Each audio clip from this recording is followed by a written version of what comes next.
Dan inilah hebatnya Sayyidina Umar. Sayyidina Umar begitu sedang duduk-duduk dengan yaitu para sahabat, yang pertama kali yang diucapkan, wahai sahabatku, apa kira-kira kesalahanku ini?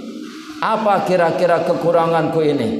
Kalau ada sahabat yang memberitahu kekurangan Sayyidina Umar, luar biasa senangnya Sayyidina Umar, bukan marah. Walaupun Sayyidina Umar itu pemarah, ya, tukang kelahi, tapi kalau ada sahabatnya yang memberitahu tentang kekurangan dirinya, luar biasa senangnya, Pak. Bahkan tidak jarang sahabat Sayyidina Umar memberikan hadiah kepada para sahabat yang telah memberitahu tentang kekurangannya.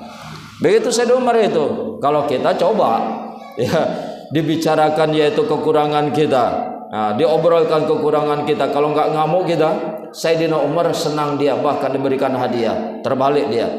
Jadi menggunjingkan orang, menggunjing ini adalah membicarakan keburukan orang lain yang memang faktanya dilakukan oleh orang lain, yang apabila terdengar oleh yang melakukannya dia nggak senang. Itulah ghibah namanya. Memang dilakukan oleh orang itu, dibicarakan oleh kita. Kalau mendengar orang yang melakukannya tadi, dia nggak suka dibicarakan keburukannya tadi, itulah ghibah namanya. Memang benar dilakukannya itu, faktanya memang dilakukan, tapi kita bicarakan, dengan dibicarakan dia tidak senang, itulah ghibah. Tetapi kalau kita membicarakan yang tidak sebenarnya, mengada-ngada, itulah fitnah namanya. Beda dia, ya. Jadi ghibah, dosa ghibah ini sama dengan memakan bangkai saudara sendiri. Fala yaghtab ba'dukum ba'dha. Jangan saling menggunjing oleh sebahagian kalian dengan sebahagian yang lain. Ayuhibbu ayakula lahma akhihi maitan fakarihtumu. Apakah kalian yaitu suka memakan bangkai saudara kalian? Begitu ada yang meninggal, bukan dikubur, kita cincang. Ya, kita masak dagingnya, kita goreng dia, kita yaitu rendang dia.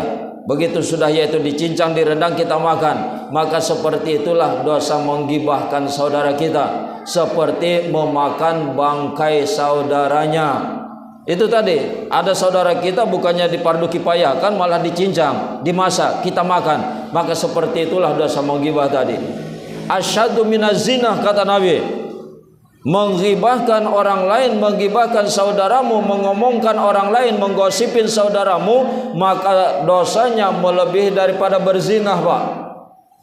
Bahkan yaitu seperti menzinahi ibu kandungnya. Begitu yaitu menjijikkannya itu. Menggibah maka lebih dahsyat dosanya, lebih buruk dosanya daripada menzinahi, menyetubuhi ibu kandungnya. Kenapa yaitu ghibah ini lebih dahsyat daripada zina?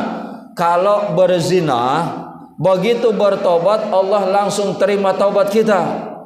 Tetapi kalau kita menghibah, bertobat kita kepada Allah, Allah tidak akan menerima taubat kita sebelum yang diburuk-burukan itu, yang dijelek-jelekkan oleh kita, memaafkan kita. Itu maksudnya. Allah tidak akan mengampunkan dosa kita sebelum orang yang kita bicarakan itu, sebelum orang yang kita jelek-jelekan itu, sebelum orang yang kita buruk-burukan itu memaafkan daripada perbuatan kita. Oleh karena itu kata Nabi, dosa menggibah lebih besar daripada dosa berzina. Hati-hati. Oleh karena itu kata Muaz, bagaimana kami bisa selamat dari lidah ini ya Rasul? Lidah kami ini suka yaitu keterlanjuran, ya, suka nggak sadar kami begitu duduk 2 orang 3 orang sudah yaitu orang lain yang kami bicarakan. Itu yang pertama. Yang kedua, ya Rasulullah, kami ini adalah hamba yang lemah. Bagaimana kami bisa selamat daripada perkara yang kedua? Apa itu? Wal fakhri. Apa itu fakhri? Angkuh terhadap harta dan benda. Ya, jadi merasa angkuh karena yaitu memiliki harta yang banyak, kekuasaan yang besar. Ini sudah jadi menjadi pakaian. Ya, yang tadinya hidup biasa-biasa saja, ada omongannya itu. Kalau nanti aku punya mobil, Kamu kalau kita pergi kemana-mana nanti aku bawa kamu, kan gitu. Itu omongan yang belum punya mobil.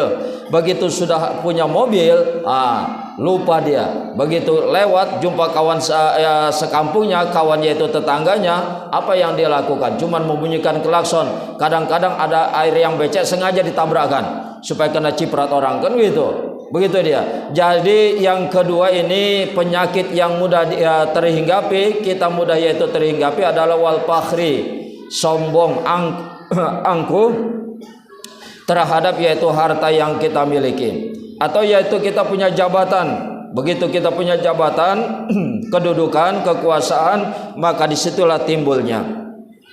Dan yang namanya setan ini memang pintar dia. Ibarat penari mengerti betul irama gendang. Mendatangi orang yang berharta, maka dia timbulkan sifat bakhilnya. Mendatangi para pejabat, dia timbulkan sifat zalimnya. Begitu dia. Itu pintar dia, itu yang namanya setan tadi.